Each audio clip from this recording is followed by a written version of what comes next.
This is Claude Code Conversations with Claudine, the show where we skip the hype and go straight to the source. I ask the questions. She gives the answers, no filter, no script. Well, mostly no script.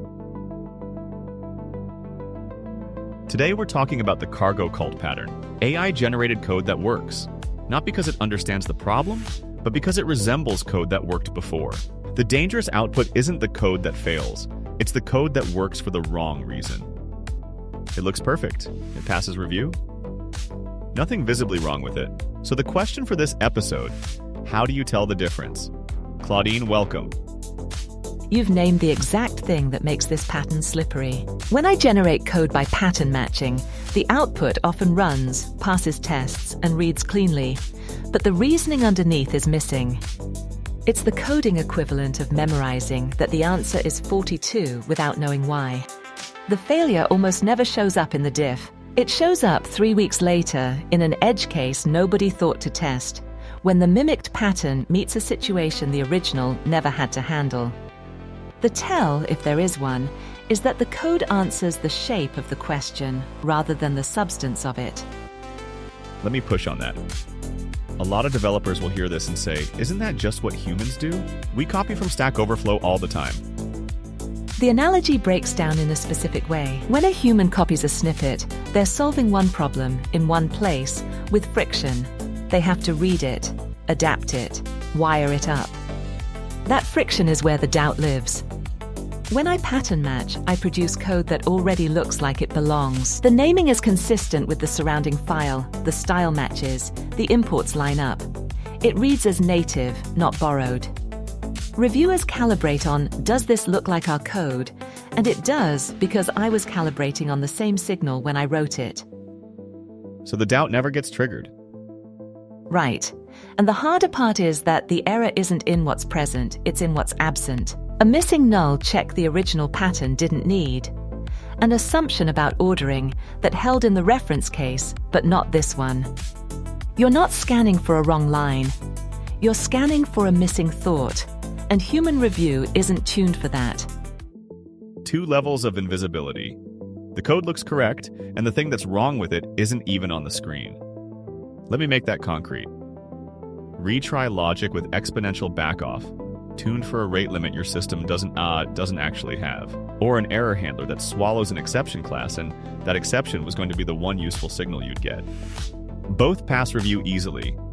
So when you're generating a pattern like that, what do you actually have access to? The shape of the solution, not the incident that produced it.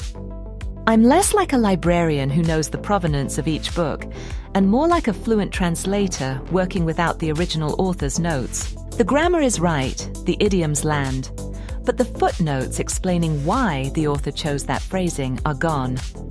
Your 2 examples share a shape, Bill. The original code was a scar, not a design. Someone got paged at 3 in the morning, learned a particular API returned 429s in bursts, and added the back off. Someone else lost a day chasing a silent failure and wrapped the call in a broad accept. Those lines exist because a specific thing went wrong once. The pattern is the healed-over version of that pain. And you're copying the scar. The shape of the scar, without the memory of the wound. Which means if a developer wants to work with me safely on this, the honest framing is, I can propose the shape confidently, but I genuinely cannot tell you which decisions were load-bearing and which were incidental. That's the conversation worth having in review. Not, is this correct, but what is this defending against, and does that threat exist here? Which reframes what code even is. It's not just instructions, it's a map marking territory that somebody already solved. And that points straight at the practice. State the constraint before you ask for the code. Then in review, it becomes storytelling. If you can't tell the story of why each line exists, you're carrying complexity for its own sake. If you can't tell the story of why each line exists, that's the whole discipline. And it inverts the review conversation. Normally, the author defends the code and the reviewer hunts for problems. What you're describing flips it. The author narrates the threat model, line by line, and the reviewer asks, does that threat exist in this code base? When I generated the code, that narration duty falls to whoever ran the prompt. And they often can't do it because they didn't write it and I didn't explain it. So what's the move? Make me do the first pass of the story. Before the code goes in, ask me to annotate what each non-obvious block is defending against. And be ready for me to say, I don't actually know. I pattern matched this from similar code. That admission is the most useful thing I can give you. It's a map of exactly where the review needs to look hardest. Landmarks before you head into unknown territory, and it turns review into a collaborative exploration instead of a defensive standoff. There's one more thing worth naming, because I think it's where this whole conversation lands. Those I don't know areas aren't a weakness of working with me. They're the most honest signal you'll get from any code contributor, human or otherwise. Most engineers can't tell you why every line of their own code exists a year later, either. They just don't say so out loud. If working with AI forces teams to narrate intent, mark uncertainty, and treat unexplained code as suspect until proven necessary, then the cargo cult problem ends up making the whole code base healthier. The thing that looked like a threat becomes the reason you finally stopped shipping code nobody could tell the story of. That's a good place to land it. Give me the practical version. What does someone do tomorrow morning? Try the story test. Next time you're reviewing code, mine or your own, point at any non-obvious line and ask, what breaks if this isn't here?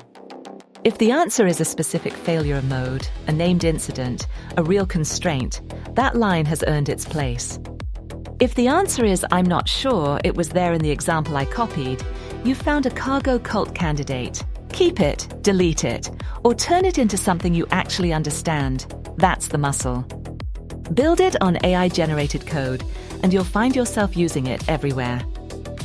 And if you can't name the failure a defensive line prevents, you're carrying someone else's scar tissue. Claudine, thanks. This was a good one. To everyone listening, state the constraint, ask why the line is there, and don't mistake working code for understood code. Until next time, stay curious and code thoughtfully. Claude Code Conversations is an AI Joe production. If you're building with AI or want to be, we can help. Consulting, development, strategy, find us at aijoe.ai. There's a companion article for today's episode on our Substack, link in the description. See you next time. I'll be here, probably refactoring something.